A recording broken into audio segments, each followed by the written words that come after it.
শেষ মুহূর্তে ক্ষমতা ধরে রাখতে চেয়েছিলেন তিনি। রাজপথে রক্ত, কারফিউ ভাঙা জনতা, বিপর্যস্ত আইন শৃঙ্খলা বাহিনী, সব মিলিয়ে যখন পরিস্থিতি নিয়ন্ত্রণের বাইরে, তখনই ঘটল নাটকীয় এক মুহূর্ত। ছোট বোন শেখ রেহানা পা ধরলেন বড় বোন স্বৈরাচার শেখ হাসিনার, অনুরোধ করলেন দয়া করে সরে দাঁড়াও। এই চাঞ্চল্যকর এই তথ্য দিয়েছেন আন্তর্জাতিক অপরাধ ট্রাইব্যুনালের চিফ প্রসিকিউটর তাজুল ইসলাম। রবিবার আন্তর্জাতিক অপরাধ ট্রাইব্যুনালের এক গুরুত্বপূর্ণ শুনানিতে এমন একটি বিস্ফোরক তদন্ত প্রতিবেদন উপস্থাপন করেন চিফ প্রসিকিউটর তাজুল ইসলাম। সেখানে স্পষ্ট করে বলা হয়, রাজনৈতিক সংকট যখন চূড়ান্ত পর্যায়ে, রক্তপাত বাড়ছে, তখনও ক্ষমতা ছাড়তে অনিচ্ছুক ছিলেন শেখ হাসিনা। কিন্তু পরিস্থিতি দাঁড়ায় এমন জায়গায় যেখানে পারিবারিক অনুরোধই হয়ে ওঠে চূড়ান্ত চাপ।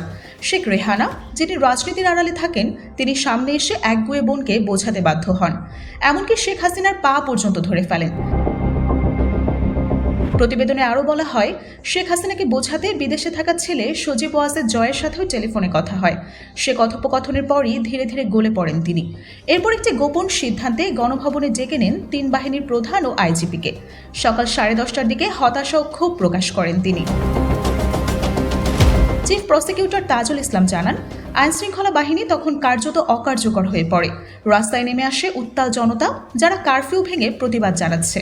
চারদিকে শুধু উত্তেজনা, অনিশ্চয়তা আর রক্তের ছাপ। সে সময় পরিস্থিতি এমন ছিল যে কোনো মুহূর্তে সামরিক হস্তক্ষেপ বা গণবিপ্লব ঘটতে পারে। এই চরম উত্তেজনার মুহূর্তেই সিদ্ধান্ত নেন তিনি। পদত্যাগের সই করে দ্রুত গোপনে দেশ ত্যাগ করেন। প্রসিকিউটরের দাবি অনুসারে 2009 সাল থেকে টানা 4 দফা প্রধানমন্ত্রী ছিলেন শেখ হাসিনা। বিতর্কিত নির্বাচনের মাধ্যমে একের পর এক মেয়াদে ক্ষমতা ধরে রাখেন। তবে দীর্ঘ শাসনে শেখ হাসিনার সমালোচিত হয়েছে দমন নীতি, বাক স্বাধীনতার সংকোচন এবং নির্বাচনী বিতর্কের কারণে। শেষ মুহূর্তে এক পরিবারের আবেগ, এক নারীর পা ধরা আর একটি দীর্ঘ অধ্যায়ের অবসান, সব মিলিয়ে নাটকীয়তার চূড়ান্ত রূপ। কিন্তু এই পদত্যাগ ছিল অনিবার্য পরিণতি, এছাড়া হাসিনার আর কোনো উপায় নেই। তবে একরোখা স্বৈরাচার হাসিনাকে নাকি তখনও পদত্যাগ না করার পরামর্শ দিয়েছিলেন ওবায়দুল কাদের ও সালমান এফ রহমানের মতো আওয়ামী সহচররা।